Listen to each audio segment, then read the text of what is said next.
Let's bring in my senior colleague, the BKO himself. Democracy then and now.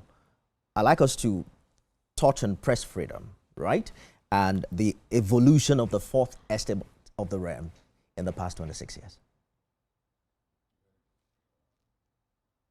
I was very much involved in journalistic work during the military, during the years of the military. I worked in Kano, the home state of the president, and that's the home state of the head of state, General Sani Abacha. In fact, my office was located in his local government, and I can't recall that from 1993 up till the time that Sani Abacha died, I can't recall that I stayed for 3 uninterrupted months in that office. I was always on the run because I made up my mind that I would not leave Nigeria. There was a cover story that I anchored around the fact that the 1995 coup was a fake one. The military reviewed the evidence that it had, and 2 different committees came up with a report that there was no coup. Yet, Abacha was intent on killing the people they had arrested. People, journalists, innocent journalists, once you were close to someone that they did not like, they will arrest you. I talked about Chris Anyanwu the other day. Chris Anyanwu was National Assembly correspondent for NTA. And then she left NTA, started a magazine called The Sunday Magazine. Indeed. She was thought to be close to Lawan Gwadabe, and they locked her up. There were other people close to army officers that they had arrested in respect of that coup that didn't exist, who were also picked up and put on trial. Journalists, some journalists were jailed, like my boss, Kunle Ajibade, who was jailed for a story that I wrote.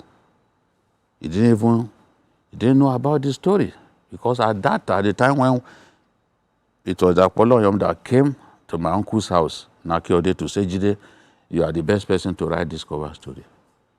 Because it sounds a lot like you're saying that a lot has evolved. I'm heading somewhere. Yes. I'm heading somewhere. You know, I like to do a lot of background so that people can understand fully what we are talking about. And I'm saying this because I hear people get unnecessarily excited about military rule. These people, a lot of these people who talk about the military rule with extreme excitement. Some of them, after the election in 2023, even went to the defense headquarters to sheepishly call for military rule. We lost journalists. Some journalists were put in jail, and by the time they got back, they became insane. I don't want to mention names, but my colleagues who are listening to me know journalists who went to prison and never recovered mentally. Kunle Ajibade was locked up in in Makurdi prisons. He didn't commit any offense. Allow me to butt in, BKO, because of our time. I just want to lead that conversation. Hold that. No, you are talking about press freedom. Yes, today, I hear you. Because someone like VDM can say a lot of things. We also saw Mr. President today. You cannot do that under the military rule. We saw the Mr. President today giving honor to some of these journalists that you've talked about, giving credence to the submission you have made. Yes. I want us to just quickly touch on what that means and how you think the challenges have evolved. Because in those days, it was about, killing press freedom. Right now, the challenge may be media independence under growing economic and political pressure. How do you relate those two challenges, and what does it mean for press freedom today? Media, as far as I'm concerned, we are in a much better place. The things that I could do, the risk that I could not take in those days, I could take now. All right. Yes, no matter, I was always happy to take risk. But even then, there were some risks that we could not take because you knew it would cost you your life. Bagauda Kalto, many people talk about Bagauda Kalto. They don't know how he died. Some of us know. And he was just a correspondent like me. We were in the same buru. We used to do stories together. And there were several others who got missing. Sani Abacha was going to the airport. They wanted to take him through the third mainland. And he said, no, take me through the other route. I'm the commander-in-chief. They told him, no, they are protesting. He said, because I'm commander-in-chief, take me through that place. Do you know how many people were killed? People don't know anything about military rule. They are just excited about some of the fake AI-generated material coming from Burkina Faso, even portraying the guy as an excellent English speaker.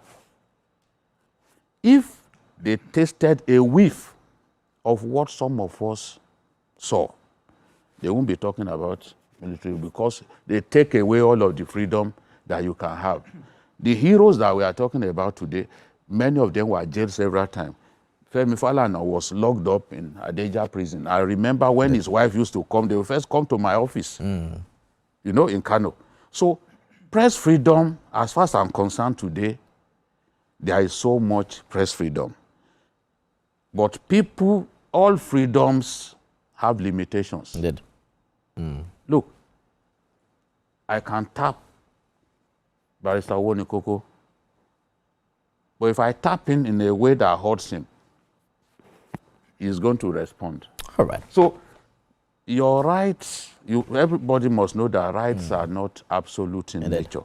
So there are people who are undermining even the unity of our country by some of their unwholesome commentary. Such people need to be resisted.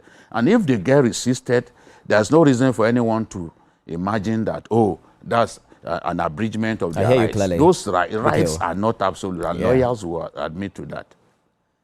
I think it's been a fantastic conversation thus far.